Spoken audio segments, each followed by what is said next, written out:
부동산에 대해서 조금 아시는 분들 계십니까? 이 부동산 중개업을 하시는 분들이 주로 하는 일이 뭡니까? 계약을 맺어주는 일이죠. 그래서 이렇게 집을 구하는 사람과 집을 판매하는 사람 사이에서 계약을 맺어주는 그런 작성을 합니다. 그래서 이 사회에서, 우리가 일반 사회에서 이렇게 통용되는 대부분의 계약은 바로 이 쌍무계약이라는 것을 하죠. 말 그대로 양쪽이 서로 합의하에 책임을 지고 계약서를 이렇게 작성하는 것 아니겠습니까? 그런데 이제 이 쌍무계약에 반대되는 개념이 있죠. 혹시 편무계약이라는 말 들어보셨습니까? 편무계약. 이 편무계약은 양쪽에서 하는 것이 아니라 어디만 하는 거예요? 한쪽만, 그렇죠. 한쪽만 이렇게 하는 겁니다. 한쪽만 부담하는 것이죠. 근데 이와 같은 편무계약은 부동산에서는 거의 사용하지 않습니다. 왜 그럴까요? 그렇죠. 이거 한쪽만 책임지면은 한쪽에서 확 틀어버리면은 자기는 이쪽만 완전히 손해보는 것이고, 그렇기 때문에 결코 편무계약을 하지 않고 피해를 당할 가능성이 많기 때문에 반드시 쌍무계약을 이렇게 하지 않습니까? 오늘 말씀에서 살펴보고자 하는 내용이 언약 혹은 계약이라는 말씀인데요. 하나님과 아브라함이 맺은 계약을 맺는 장면이 나옵니다. 자, 우리 15장 1절 좀 볼까요? 1절을 읽지 않았으니까 1절을 보게 되면은 이렇게 시작하죠. 이후에라는 말은 14장을 염두에 둔 말씀이죠. 14장에 어떤 일이 발생한 거예요. 어떤 일이 발생했습니까? 자, 14장 1절을 보게 되면은 당시 부족들 간에 전쟁이 있었습니다. 자, 볼까요? 14장 1절 2절까지 한번 읽어볼까요? 시작. 당시에 시날 왕 아브라벨과 엘라살 왕 아리오가 엘랍 왕 그돌라오멜과 고임 왕 디다리 소돔 왕 베라와 고모라 왕 비르사와 아드마 왕 시납과 스모이 왕 세메벨과 벨라 곧 수알 왕과 싸우니라. 자, 이 말씀 보게 되면은 두 개의 부족들이 두 편으로 나눠지죠. 그래서 맨 위에 이 노란색 글씨는 이제 5개의 부족이 힘을 합치고, 그리고 아래 빨간색 글씨는 이제 네 개의 부족이 힘을 합쳐서 부족들 간에 연합군을 만들어서 서로 이렇게 꽝 싸움이 벌어진 것입니다. 근데 중요한 것은 이 소돔이 속한 연합군이 이 노란 글씨의 연합군에게 밀리기 시작한 거예요. 당하기 시작하는 거예요. 근데 이제 이 소돔에 속한 그 연합군 중에, 소돔에 살고 있는 그 사람 중에 누가 있었냐면 아브라함의 조카 누구죠? 이 롯이 여기에 살고 있는 거예요. 이 롯이 있었는데 이 롯이 살고 있는 소돔에 밀리고 전쟁에서 패하게 되자 이 노란색 글씨 연합군들이 소돔이 살고 있는 이 롯을 이제 데리고 간 거예요. 그들의 가족과 그들의 재산과 그들의 소유를 다 데리고 이제 일종의 전리품이죠. 우리가 이겼으니까 너는 포로가 되는 거다. 네 재산도 네 재물도 네 가족도 다 내 거다. 그래서 이제 끌려가는 거예요. 소돔에 사는 이 롯에게 당하는 참 안타까운 운명이죠. 근데 이 소식을 아브라함이 듣게 되면 주인님 큰일 났습니다. 당신의 조카 롯이 지금 이런 지경이 됐습니다. 그래서 이제 이 아브라함이 당장 말에 올라타고 모을 수 있는 사람들 다 모아라. 그래서 318명의 가솔들을 이끌고 조카를 구조하고 나섭니다. 다행히도 롯을 비롯하여서 다른 친척들까지 이 빼앗긴 재산까지 이 아브라함 덕분에 다 찾아오죠. 목숨도 구하고 재산도 구하고 식솔도 다 구하고. 이 아브라함의 덕을 많이 봤던 사람이 바로 이 롯이죠. 근데 이제 전쟁에서 이기긴 했지만, 롯을 데려오긴 했지만 왠지 모를 찜찜함이 있죠. 왜냐하면 아브라함은 혼자잖아요. 아브라함이 아무리 많은 이 가솔들을 데리고 있다 해도 한 300여 명밖에 안 되는데, 지금 아까 봤던 이 노란색 글씨의 연합군들은 5개의 부족이 힘을 합쳤지 않습니까? 그러니까 언제 이 사람들이 다시 또 힘을 합쳐서 복수하러 올지 모른다. 그러니까 이런 좀 두려움이 있는 것이죠. 그래서 이 창세기 15장 1절에 뭐라고 그랬어요? 다시 한번 볼까요? 15장 1절. 15장 1절. 시작. 이후에 여호와의 말씀이 환상 중에 아브라함에게 임하여 이르시되 아브라함아 두려워하지 말라. 나는 내 방패요 너의 지극히 큰 상급이라. 이렇게 말씀하시는 것이죠. 그러니까 이제 앞뒤 문맥을 띄워놓고 이런 말씀 보면은 이 말씀도 이해가 되지만 은혜가 되지만 조금 더 구체적으로 14장에서 이런 사정이 있고 이런 큰 위협, 복수의 위험의 가능성이 있기 때문에 잠을 제대로 못 자죠. 언제 쳐들어올지 모르겠다. 언제 복수할지 모르겠다. 이런 상황 속에서 하나님이 아브라함아 두려워하지 말아라. 나는 너의 방패요 너의 지극히 큰 상급이니라. 그러니까 얼마나 큰 위안이 됩니까? 그렇잖아요. 아까 오늘 낮에 봤던 말씀도 거의 비슷하지 않습니까? 다 떠나고 아무도 없는 그런 상황 속에서 하나님이 내 곁에 서서 내게 힘을 주셨다 그랬는데 이 아브라함도 마찬가지 아닙니까? 언제 이 사람들이 다시 쳐들어올지 모른다. 근데 그런 상황 속에서 아브라함아 두려워하지 마라. 내가 너의 큰 상급이다. 나는 너의 방패가 되겠다. 이 말씀하시니 얼마나 큰 위로와 용기가 되겠습니까? 여러분, 하나님 우리의 방패이십니다. 하나님 우리의 큰 상급인 줄 믿습니다. 자, 그런데 이 말씀을 하고 난 다음에 이 말을 듣고 난 이후에 아브라함의 반응을 좀 봅시다. 아브라함의 반응. 2절을 읽어볼까요? 2절 시작. 아브라함이 이르되 주 여호와여 무엇을 내게 주시려 하나이까? 나는 자식이 없사오니 나의 상속자는 이 다메섹 사람 엘리에셀입니다. 아브라함이 지금 이 말을 한 이유는 하나님의 그 위로하심, 하나님의 그 용기를 주는 말 속에서 옛날에 했던 약속이 하나 떠올랐어요. 한 10여 년 전에 했던 약속이죠. 어떤 약속입니까? 아브라함아, 하늘을 좀 봐라. 저 바다의 모래알을 봐라.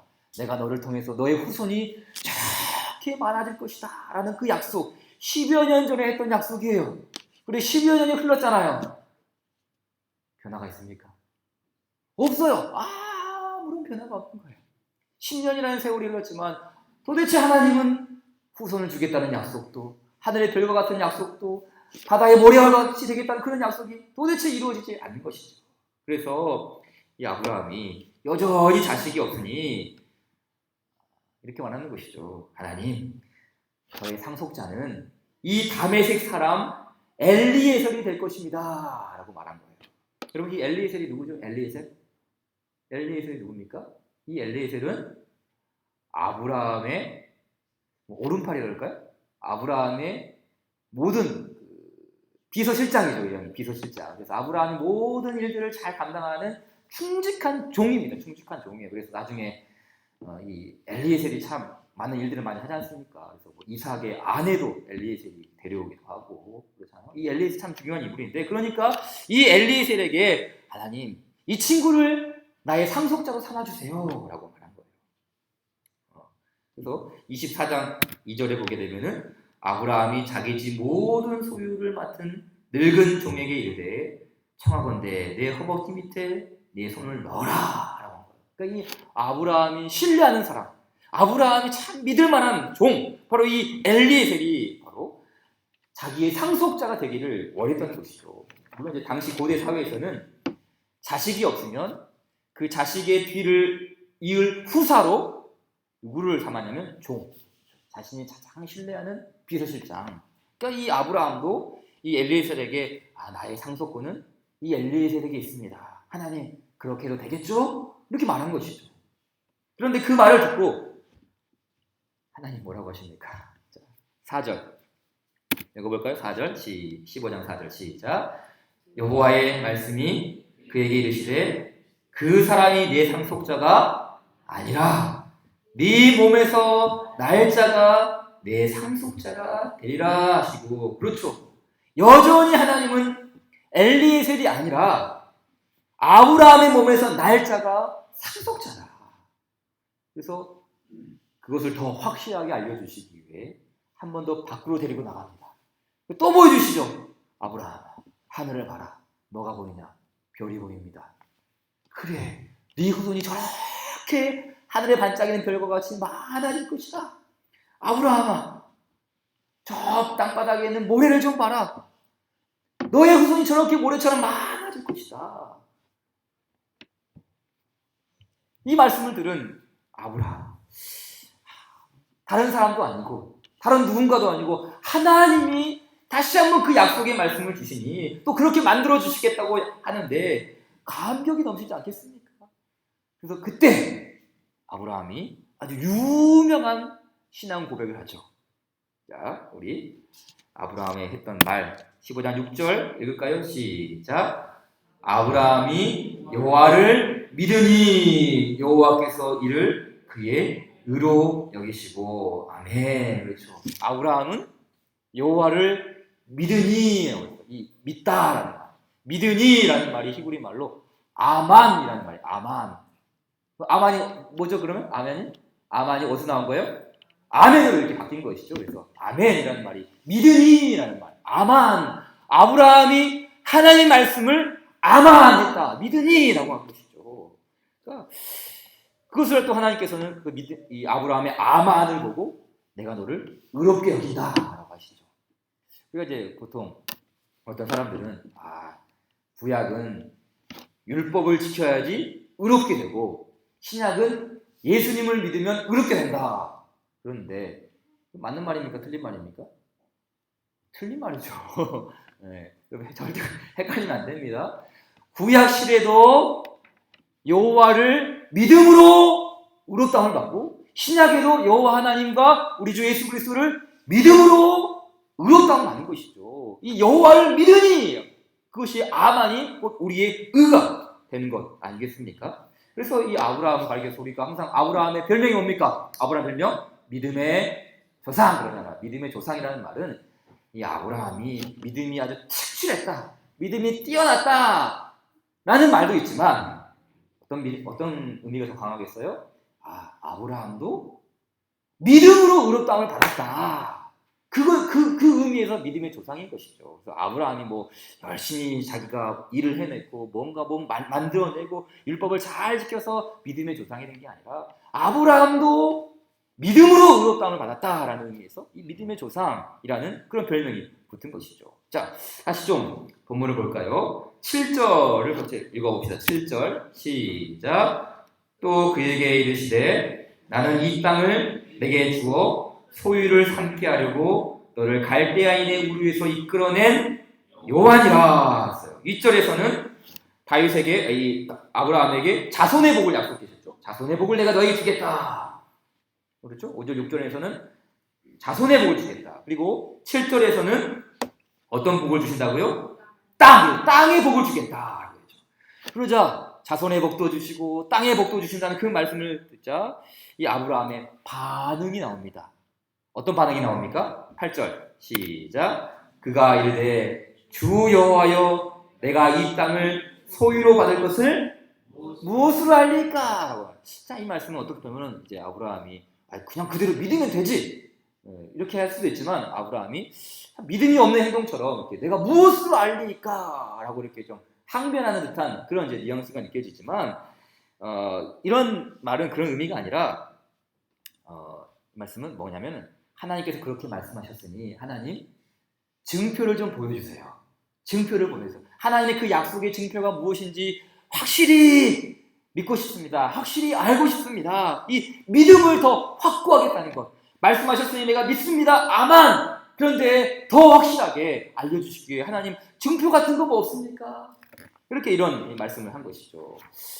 근데 제가 이제 전에 있던 교회에서 이제 전도사님이 이제 새로 부임하셨는데 이제 서울 지역은 아무래도 집값이 비싸다 보니까 교회에서 제가 알기로 한 5천만 원 정도 이렇게 대여를 해주신 것 같아요. 본인이 갖고 있는 돈하고 교회에서 이렇게 보증해준 돈을 합쳐서 전세 집을 이렇게 얻게 하는데 교회에서 이제 그 재정을 맡은 장로님이 전도사님한테 전도사님 차용증 써오세요 그러는 거예요.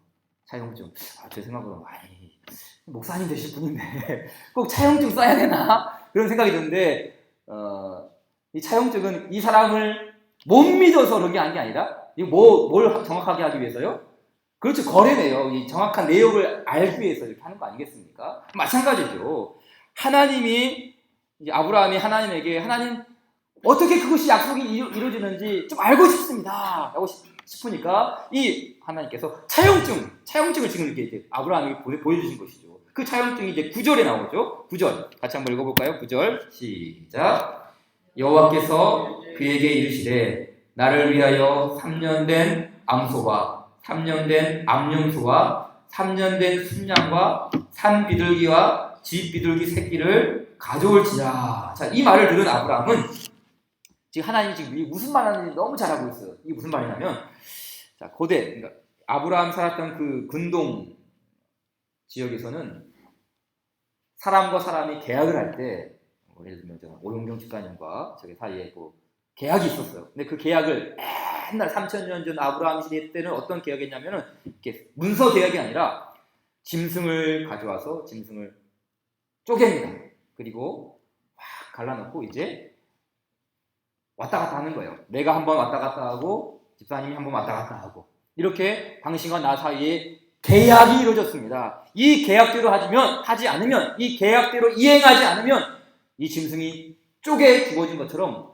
나 역시도 그렇게 될 겁니다. 그러니까 확실한 증표, 확실한 약속, 계약서를 이렇게 짐승을 통해서 만든 것이죠. 그런데 하나님이 하시려는 계약은 조금 문제가 생겼어요. 자, 계약 당사자인 아브라함은 있는데 누가 없습니까? 하나님은 없어요. 계약 당사자인 아브라함은 있는데 하나님은 없습니다. 하나님이 오셔야 하는데 아무리 기다려도 오지 않는 거예요. 대신 누가 옵니까? 11절 보니까 이 솔개가 그 사체 위에 내릴 때에는 아브라함이 쫓았더라. 이 성경에서 솔개라는 짐승은 좋은 짐승이 아닙니다. 대부분의 성경학자들은 이 솔개를 어둠의 세력, 그러니까 이 뭔가 방해하려는 그런 이제 의도로 나오는 것이죠. 쉽게 말해 하나님의 약속을 방해하고 하나님의 약속을 멀리 하려는 이 솔개가 막 쫓아오는 거예요. 그렇게 쫓아오는 거예요. 그러니까 아브라함의 믿음의 그 모습을 회방하려는 회방꾼들의 모습이죠. 아브라함 하나님 보여주십시오. 솔개 이제 사체를 이렇게 만들어라. 짐승을 갈라 쪼개라. 그 믿음, 하나님의 약속을 내가 믿겠습니다 라고 했을 때 이 솔개가 나타나서 자꾸 회방하는 것이죠. 근데 여러분 우리가 신앙생활 하다 보면 우리가 믿음 생활 하다 보면 우리 삶에도 솔개가 날아올 때가 있어요. 우리가 믿음으로 살려고 그러고 신앙으로 주님의 길 가려고 그럴 때마다 자꾸만 솔개가 와요. 믿음으로 의롭다함을 받고 하나님의 약속도 받고 신앙으로 살기를 다짐했습니다. 그런데 하늘로부터 하나님의 축복이 내려오는 것이 아니라 솔개가 날아와. 하나님의 약속은 온데간데 없고 계속 솔개만 오는 것이죠. 이 아브라함도 마찬가지였어요. 아침이 지나고 점심이 지나고 저녁이 지나도 솔개만 있습니다. 쫓아도 계속 나타납니다. 동시에 성도에게도 이와 같은 믿음의 시련이 왜 없겠습니까? 우리가 하나님 말씀 믿고 아멘 하고 믿음으로 살겠습니다. 그러면 악의 세력들이 가만두지 않죠. 어떤 수단 방법을 동원해서 자꾸만 솔개가 되어서 우리 삶에 문제를 일으키지 않겠습니까? 솔개를 피할 수가 없는 게 우리의 진리의 길이죠. 그래서 때로는 이제 세상 사람들을 비웃잖아요. 야, 예수 믿으면 뭐하냐? 그게 예수 믿는 자의 모습이냐? 그렇게 고지식하게 살아서 뭐해? 즐기면서 좀 살 줄 알아. 즐기면서 믿음 때문에 손해보고 믿음 때문에 상처받고 믿음 때문에 어려운 일 당하는 것 왜 없겠습니까? 근데 아브라함을 좀 보십시오. 온종일 솔개만 쫓아내다가 겨우 이제 좀 잠이 들었습니다. 12절을 좀 볼까요? 12절 읽겠습니다. 시작. 해질 때에 아브라함에게 깊은 잠이 임하고 큰 의감과 두려움이 그에게 임하였더니 라고 했어요. 자, 우리 잘 생각해 보면 우리도 이럴 때가 있죠. 믿음의 에너지가 바닥이 나는 거야. 믿음의 에너지가 바닥이 나요. 영적인 충전이 필요한데 콘센트 꽂을 데가 없어요. 그래서 뭐 기도도 하는 둥 마는 둥, 뭐 예배도 뭐 비치는 둥 마는 둥, 그냥 막 도망가듯이 빠져나가고 하나님의 도우심을 구하는 것조차도 없을 때가 있습니다. 영적 전쟁이요? 나 그런 거 잘 모르겠는데요? 그냥 뭐 그렇게 살아요. 영적으로 고민하고 치열하게 싸우고 그런 모습에 믿음이 없는데 어떻게 영적 전쟁을 알겠습니까? 깊은 침체에 빠져 있는 것이죠. 지금 아브라함도 어떻게 보면 이런 깊은 침체에 빠졌습니다. 하나님, 내가 믿음으로 살겠습니다 그랬는데 자꾸 설계가, 자꾸 믿음의 방해하니까 침체. 난 힘듭니다. 그래서 깊은 잠에 빠졌죠. 그런데 그의 잠은 좀 뭔가 특별합니다. 여기서 잠들다라는 말은 그냥 우리가 피곤해서 누웠다 잤다라는 그런 의미가 아니라 이 똑같은 잠들다라는 이 말이 똑같은 표현이 아담한테도 쓰였어요. 아담한테. 자, 창세기 2장 21절 말씀을 읽어볼까요? 시작. 여호와 하나님이 아담을 깊이 잠들게 하시니 잠들매 그가 그 갈빗대 하나를 취하고 살로 대신 채우시고 그랬어요. 자, 이 아담도 잤어요. 근데 이 아담이 잤다라는 말이 실제 물리적인 잠인가? 물론 물리적인 잠도 있을 수 있죠. 근데 이제 아담이 나중에 하와가 와요. 근데 하와가 왔는데 뭐라고 그래요? 너는 내 뼈 중에 뼈요 살 중에 살이다. 이게 무슨 말이냐면 아담이 자신의 갈빗대에서 하나님 취하셔서 그 하와가 만든 거를 알고 있는 거예요. 이 알았다라는 말은 이 아담이 무의식 상태에서 이렇게 잠들었는데 하나님이 그렇게 뺐다라는 말이 아니라 이 아담이 잠들었음에도 불구하고 알았다라는 말은 이거는 일종의 그 환상, 그렇죠? 우리 요한계시록 말씀 보게 되면 요한이 환상을 보게 되죠. 그리고 막 여러 가지 일들이 막 펼쳐지는 걸 보게 됩니다. 동일해요? 아담이 잠들었다라는 말은 이 물리적인 잠만이 아니라 그 바로 이 잠 속에서 하나님께서 이 자신의 몸을 통해서 어떤 일을 행하시는지를 다 보여주는 환상과 같은 그런 잠이죠. 그런데 그런 잠을 지금 누구도 보고 있어요? 아브라함도 그런 아담이 잤던 잠을 동시에 자고 있는 것이죠. 그래서 아브라함은 이 깊은 잠 속에서 두 가지를 경험하게 됩니다. 자, 첫째는 12절 마지막에 나오죠. 뭘 느낍니까? 큰 흑암과 두려움이 그에게 임하였다. 그렇죠. 잠들었는데 뭐가 임하였다고요? 큰 흑암과 두려움이 그에게. 그러니까 이게 그냥 보통 잠이 아니라는 거야. 뭔가 의미가 있는 잠이죠. 큰 흑암과 두려움이 그에게 임하였어요. 그리고 이 두려움의 정체는 13절에 나옵니다. 자, 13절 시작. 여호와께서 아브라함에게 이르시되 너는 반드시 알라. 내 자손이 이방에서 대기되어 그들을 섬기겠고 그들은 400년 동안 내 자손을 괴롭히리니. 이건 뭘 의미하는 것이죠? 그렇죠. 이 말씀은 훗날 애굽에서 노예가 될 것을, 아브라함의 후손들이 노예가 될 것을 예고하는 것이죠. 이스라엘을 괴롭힐 이 바로의 완악함을 아브라함이 미리 경험한 거예요. 아브라함이 큰 흑암과 그 두려움 중에서 아브라함이 자신의 후손들이 큰 억압과 이 노동, 고난을, 바로의 그 완악함을 겪어야 될 것을 잠을 자는 동안에도 이거를 미리 예견했다는 것이죠. 자, 두 번째는 이 아브라함이 또 뭘 알게 됩니까? 잠을 자는 동안에도 어떤 일이 일어났는지 정확히 알게 됩니다. 지금 잠년 장면인데 지금 자기 환상 속에서 어떤 일이 일어났는지를 정확히 보게 됩니다. 자, 어떤 일이 일어납니까? 17절 볼까요? 17절, 18절 시작.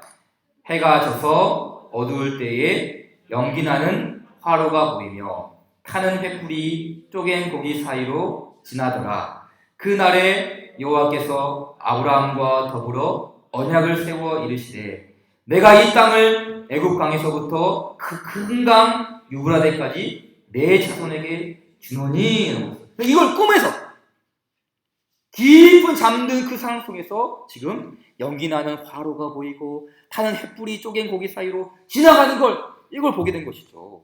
자, 먼저 연기가 나는 화로가 보였습니다. 연기가 나는 화로. 이거는 요리할 때 굽는 화로가 아니라 그 돌을 굽는 데 사용하는 그 화로입니다. 아브라함의 후손들이 이 노역을 하죠. 고된 노역을 하는 걸 상징하는 것이죠. 돌, 그렇죠? 이 고된 노역을 하는 그 아브라함 후손들이 하게 될 그 고된 노역의 상징으로서 이 돌 굽는 사용하는 화로가 나옵니다.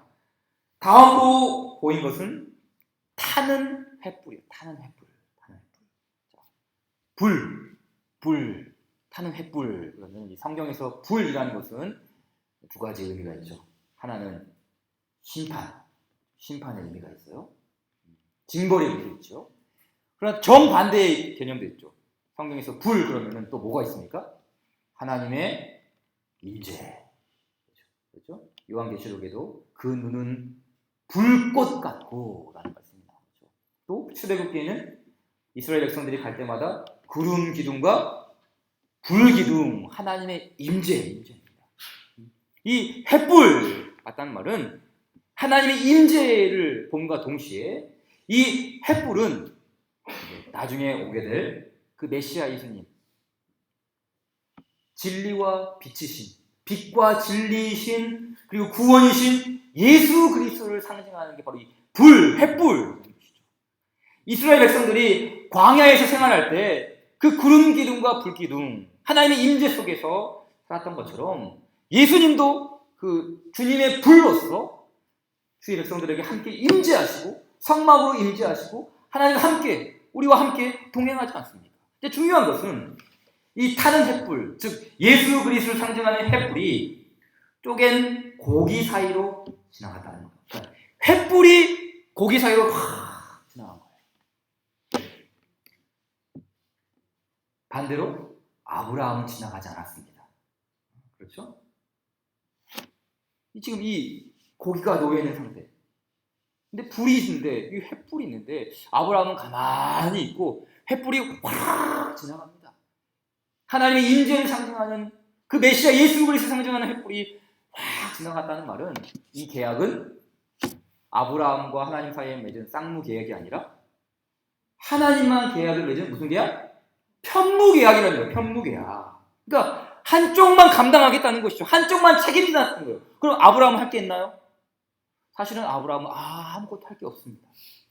약속을 어겼다고 고스란히 돌려받는 일도 없고 계약을 위반했다고 저주를 받거나 고소를 당할 필요도 없는 것이죠. 왜요? 한쪽에서만 계약을 맺었기 때문입니다. 그래서 이 아브라함에 맺은 언약을 다른 말로 은혜 계약이라고 해요. 은혜 계약. 은혜 언약이라는 말을 쓰는 것이죠. 그러니까 하나님께서 맺어주신 언약. 하나님이 책임지시겠다. 그리스도께서 책임지겠다. 너는 그냥 가만히 있어라. 너는 네가 아무것도 할 것이 없다.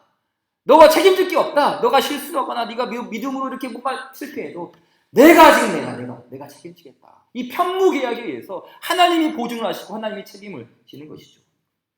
근데 사실 원래 아브라함은 자신은 쌍무 계약으로 생각했거든요. 하나님 이렇게 좀 뭔가를 보여주세요. 그럼 나도 이렇게 하겠습니다. 자신도 쌍무 계약으로 생각했거든요. 그런데 하나님은 그게 아니라는 것을 보여줍니다. 봐라. 네가 네 힘으로 해결하려고 하면 솔개만 날아올 뿐이다. 너가 그렇게 해봤지 않냐. 쌍무 계약 해보려고 했지만 솔개만 날아오지 않냐. 네가 할 수 있는 거라곤 아무것도 없다. 너는 그냥 잠자코 있어라. 대신 아브라함이 해야 할 일이 있었습니다. 그게 뭘까요? 로마서로 갑시다. 로마서 4장을 읽어봅시다. 로마서 4장.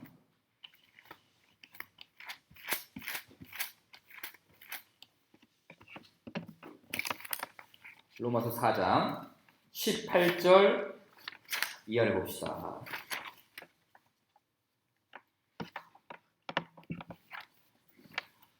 로마서 4장 18절 찾으셨습니까? 제가 얘기했습니다. 18절 아브라함이 바랄 수 없는 중에 바라고 믿었으니 이는 내 후손이 이 같으리라 하신 말씀대로 많은 민족의 조상이 되게 하려 하심이라. 그가 100세나 되어 자기 몸이 죽은 것 같고 사라의 태가 죽은 것 같음을 알고도 믿음이 약하여지지 아니하고 20절 시작.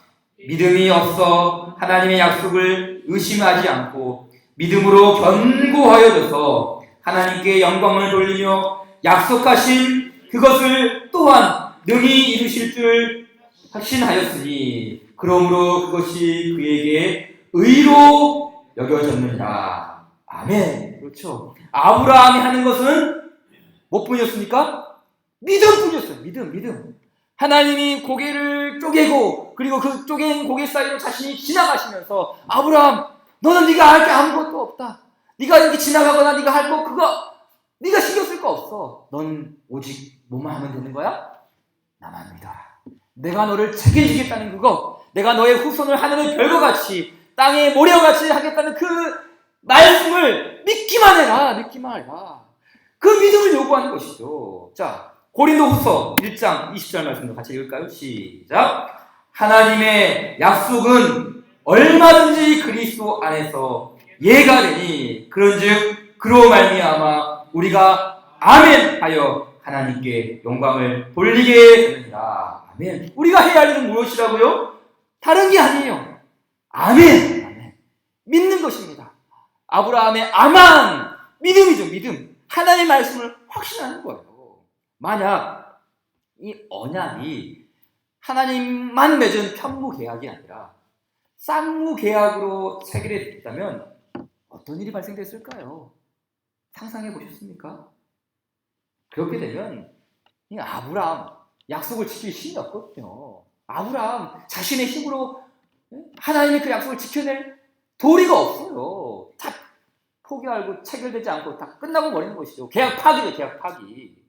그렇게 되면 죽음과 저주가 날마다 괴롭히지 않겠습니까? 약속을 지킬 만한 능력이 없기 때문이죠. 약속 안 지키면 저주받거든요. 약속 안 지키면 나도 이렇게 쪼개 지나가는 것처럼 이렇게 쪼개질 것이다. 그런 삶이 펼쳐지거든요. 그러니까 죽었다 깨어나도 지킬 수 없는 것이죠. 죽었다 깨어나도 이 율법의 약속을 인간은 지킬 수가 없어요. 쪼갠 짐승처럼 그렇게 반으로 갈라질 수밖에 없는 그것이 바로 우리 인간의 이 습성, 인간의 모습이 아니겠습니까? 그런데 바로 그 희생 제물 사이로 타는 햇불이 확 지나갑니다. 예수님이 지나가신 거예요. 그래서 예수님께서 그 율법을 이루시고 예수님께서 언약을 이루시고 예수님께서 계약을 완성하십니다. 계약을 완성하세요. 예수님께서 완성하시죠. 그래서 우리가 잘 부르는 찬송 중에 이제 우리 끝나고 부를 찬송 중에 250장 찬송이 있죠. 어떤 찬송입니까? 나의 죄를 씻기는 예수의 피밖에 없네. 다시 정케하기도 예수의 피밖에 없네. 나를 정케하기는 예수의 피밖에 없네. 사지하는 증거도 예수의 피밖에 없네. 중심 가사가 뭡니까? 예수의 피밖에 없네. 그러니까 오직 예수님의 피.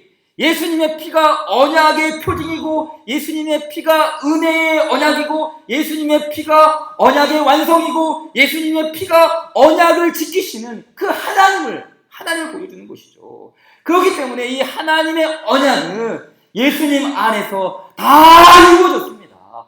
예수님 안에서 다 이루어진 것이죠. 우리가 살다 보면 인간적인 언약이나 이 계약은 유통기한이 있어요. 그래서 우리 계약 기간 끝나면 또다시 재계약하고 그러지 않습니까? 또 오래 가지 못하는 것이죠. 또 사실 우리 결혼도 뭡니까 사실은? 계약이에요. 계약. 그렇죠? 계약이죠. 그래서 신부 쪽, 신랑 쪽, 양쪽을 나누죠. 그리고 가운데를 통과하게 되는, 지나가게 되는 거예요. 이게 뭡니까? 그 고대의 그 습성이죠. 우리가 많은 사람들 앞에서 이 가운데 사이로 지나가면서 약속을 체결하겠습니다. 그래서 우리는 평생도록 희노애락 함께 하면서 같이 살겠습니다. 이거 바로 언약을 맺는 행위가 결혼 예식이죠.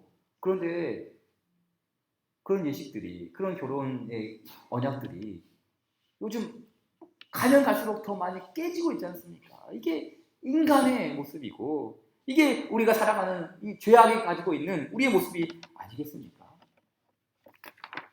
그러나 하나님의 그 언약, 우리와 하나님 사이에 그 맺은 언약은 절대 깨지지 않죠.